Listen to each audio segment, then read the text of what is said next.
When did I realize my parents were failing me? When I started looking forward to parent-teacher conferences. Not because I was doing well in school. I wasn't.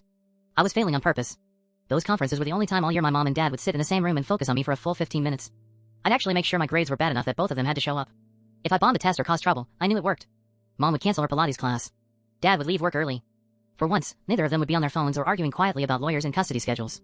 They'd sit there, stiff and uncomfortable, pretending to be united. And they'd look at me. Mrs. Lawson, my English teacher, would slide my report card across the desk. I'd watch their expressions change in order, annoyed, then worried, then disappointed. But I didn't care. At least I existed to them in that moment.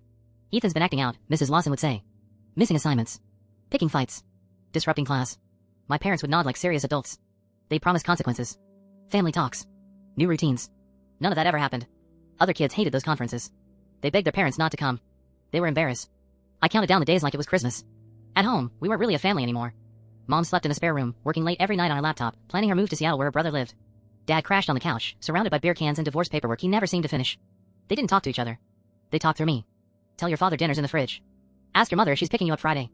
I became a walking message board, carrying resentment back and forth while they pretended I couldn't feel it soaking into everything. The worst part wasn't the yelling or the silence. It was realizing I was failing on purpose just to matter. I picked fights with bigger kids because I knew the principal would call home.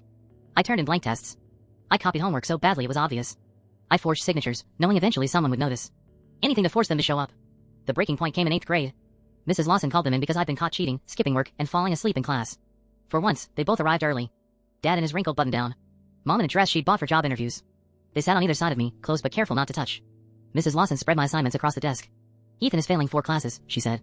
But what worries me more is that he seems to be doing it intentionally. Then she pulled out my English essay. The prompt was, describe your family. I'd written one sentence. My family is like a house where no one turns on the lights. My parents stared at the paper for a long time. Mom's face fell first. Then Dad's. Mrs. Lawson looked at them gently. When was the last time you ate dinner together as a family? No one answered. I couldn't remember either. He's not acting out for attention, she continued. He's trying to create moments that should already exist. He's manufacturing problems because it's the only time you're both present. That's when Dad cracked. God, Ethan, we didn't know. We thought you were handling this better than we were, Mom said, reaching across me to touch his hand. It was the first time I'd seen them touch in months. He shouldn't have to handle anything, Mrs. Lawson said. He's 13. The drive home was quiet. All 3 of us in the car together for the first time since the separation. Dad parked in the driveway but left the engine running. We're going to fix this, Mom said, turning around to look at me. Not the marriage. That's over. But we're going to fix this, Dad added. You shouldn't have to fail just to feel seen. That was 6 years ago. They never got back together, but they learned how to be parents again. The kind who show up without needing a crisis first. When people ask about my worst year, I say 8th grade. Not because of the divorce. Because that's when I realized most kids don't have to break themselves just to feel loved.